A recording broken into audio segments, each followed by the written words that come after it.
அடையாளமாக இங்கே சிகப்பு துணியை, அங்கிய சிகப்பு துணியை போட்டாங்க. இதுதான் இந்துக்களில் காவின்னு மறைவு இருக்கு. காவி உடை. காவடினா அது அர்த்தம் தெரியுமா உங்களுக்கு? காவுன்னா பலி, அடினா பலியே அடின்னு அர்த்தம். ரிக்கு, சாம, அதர்வன, எஜர் என்ற வேதங்களே, ரிக்கு வேதத்திலே பிரஜாபதி ஒரு ஆட்டை போல அடிக்கப்படுவார்.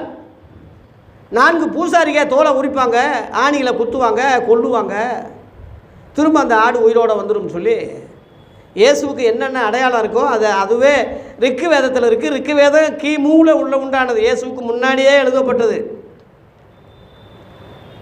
அதான் ஓம் ஸ்ரீ பிரஜாபதி நமகான்னு சொல்லி சமஸ்கிருதத்தில் ஓதுறாங்க. ஓம் ஸ்ரீ பஞ்சாகாய நமக. பஞ்சாகாயனா 5 காயங்கள்.